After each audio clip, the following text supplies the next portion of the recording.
Hey guys, welcome back to my channel. If you're new here, my name is Info Girl, and on this channel, we talk about credit, money, personal finances, and ways to put yourself in a better financial position. Now, today's video is going to be a little different because we're talking about something that most people never think about. Most people believe that when they apply for a credit card, a loan, or line of credit, lenders only look at one thing, their credit scores.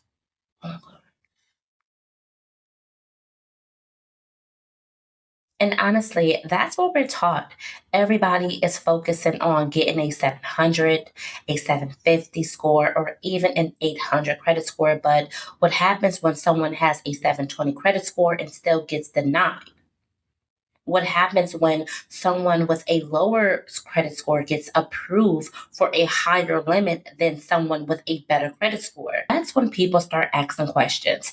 The reality is that your credit score is important, but it's not the only thing that lenders look at.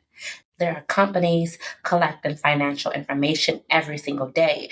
There are banking relationships, income patterns, spending habits, and other factors that can influence lenders' decisions. Today, we're going to break down all of that. We're going to talk about what lenders may be looking at, why people get denied, even with a decent credit score, and how you can put yourself in a better position, if possible, before applying for credit. So let's go ahead and jump right into it. One of the biggest mistakes people make is becoming obsessed with their credit score.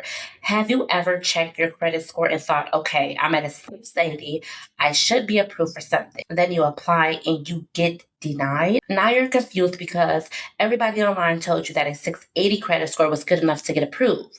What they didn't tell you is that lenders don't see you the same way you see yourself. You see a score. The lender sees a profile. That's a huge difference. Think about it. Think about it this way.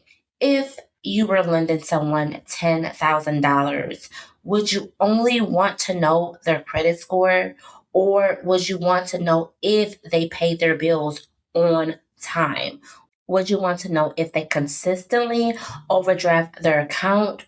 Would you want to know if they have stable income? Would you want to know if they have a maxed out credit cards? Most people will want all of that information. Banks feel the same way. That's why our scores is only a piece of the puzzle. Let's talk about two people. Person number one has a 700 credit score, right? Person number two also has a 700 credit score. At first glance, they look exactly the same, right? Because they both have the 700 credit scores. But when you look closer, you find out person one has direct deposits coming into the same bank account for 3 years. They keep money in their savings. They pay their bills on time. They rarely overdraft their account. Person number two has a lot of recent inquiries. Their account balance regularly drops close to $0. They have return payments. They opened several new accounts recently. Now tell me this, if you were the bank, who would you rather lend money to? Most people pick person number one. That's why your overall financial profile matters the most. Now, let's talk about some of the biggest mistakes I see people making every day. The first mistake is overdrafting their bank account. Some people think overdraft don't matter. Some people think overdraft don't matter because they aren't on their credit profile. But think about what an overdraft tells financial institutions. It tells them that there wasn't enough money available to cover a transaction. Now imagine that happening over and over and over again. Would that make someone look financially stable? Probably not. Why one of the best things you could do is try to keep money in your account, even if it's only a small amount. A small amount prevents overdrafts and shows better money management habits. The second mistake is maxing out your credit cards. This one drives me crazy because people do it all the time. Let's say you have a credit card with a $1,000 limit. you charge $900. Technically, you still have available credit, right? But from a scoring standpoint, that looks very risky. Now, imagine another person with the same card and the same limit. They only used $100. Who looks more responsible? Exactly. The lower your utilization, the better. That's why I tell people to aim for under 30% and ideally under 10%. That one change alone can make a huge difference. Now let's talk about banking relationships because this is something people overlook all the time. A lot of people in my audience love Navy Federal. And one thing you will hear over and over is that the relationship matters the most. People will open an account.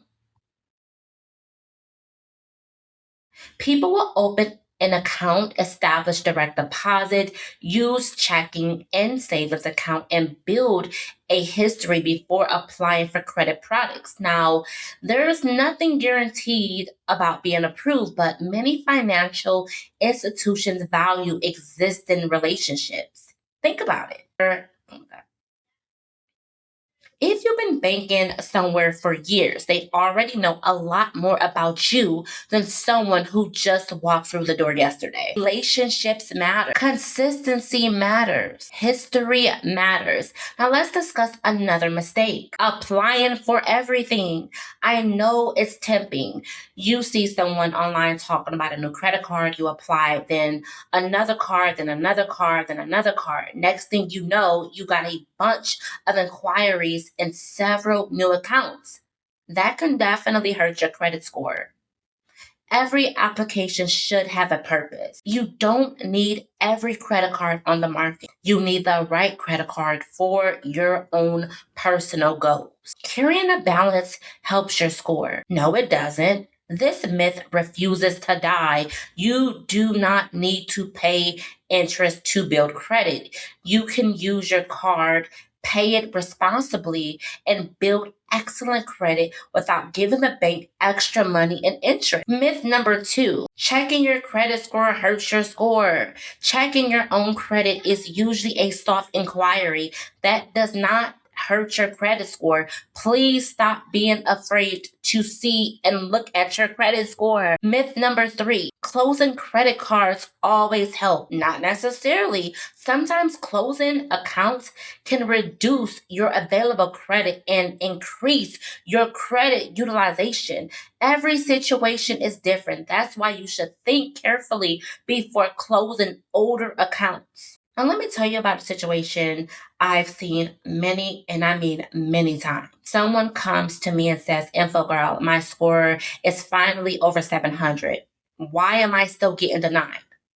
Then we start digging. Their utilization is extremely high. They have opened up 3 accounts in the last month. They have multiple inquiries. Their debt to income is high. Suddenly, the denial starts making sense. Remember, lenders don't see a score. They see the whole picture. Now let's talk about what lenders love to see. They love to see stable income. They love on-time payments. They love low utilization. They love long credit history. They love responsible financial behavior. The goal is not just to increase your score. The goal is to become the type of person lenders feel comfortable approving.